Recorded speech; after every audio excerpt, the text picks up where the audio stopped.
प्रागैतिहासिक काल, stone age, ये पाषाण काल। पाषाण काल को 3 भागों में बांटा गया है।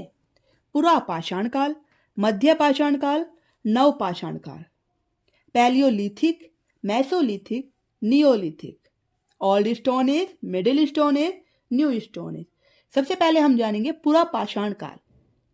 यहाँ का आधार था शिकार। यहाँ पर आविष्कार हुआ आग का। यहाँ पर खाना बदोश लोग होते थे जो अधिकतर जानवरों की खाल, वृक्षों की छाल आदि पहनते थे। गुफाओं, चट्टानों और पेड़ों पर रहते थे। बिजली चमकने पर जब जंगल की झाड़ियां जल जाती थी तो आंधी में जंगल जब वो जलता था तो लोग यह देखकर आग को लकड़ी पर जलते उन्होंने देखा और पत्थर की रगड़ से जब चिंगारी निकली तो उन्होंने आग जलाना सीखा। आग की खोज पुरा पाषाण काल में ही हुई। कुरनूल गुफा में राख के निशान मिले हैं।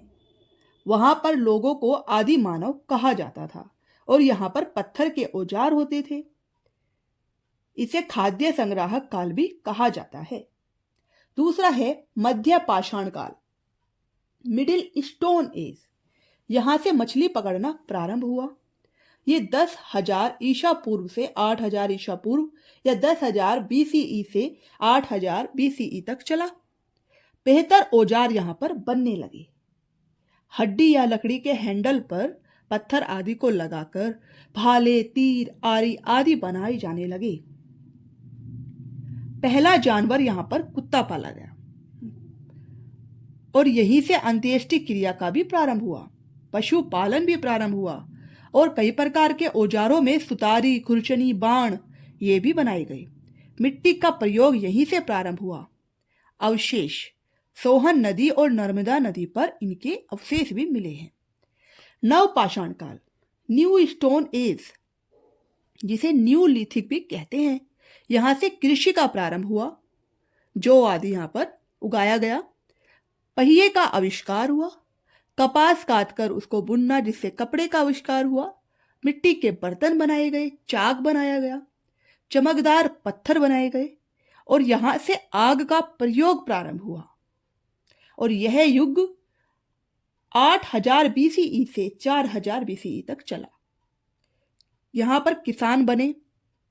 मेहरगढ़ में पुराना कृषि स्थल है, यहां पर उनके अवशेष हैं और यहीं से तांबा धातु की खोज की गई। इसके बाद, इन तीनों कालों के बाद आता है ताम्र पाषाण का युग, जिसे कॉपर एज भी कहते हैं। ये 4,000 बीसी से 2,000 बीसी तक चला और सबसे लास्ट में आया ब्रॉन्ज एज। यहां पर कांस्य के औजार बनाए गए जो ज्यादा टिकाऊ होते थे। इसे पाषाण युग या लौह युग भी कहा गया। इस प्रकार से हमने आज जाना स्टोन एज के बारे में। इस वीडियो को देखने के बाद आपको कोई दूसरी वीडियो देखने की जरूरत नहीं पड़ेगी।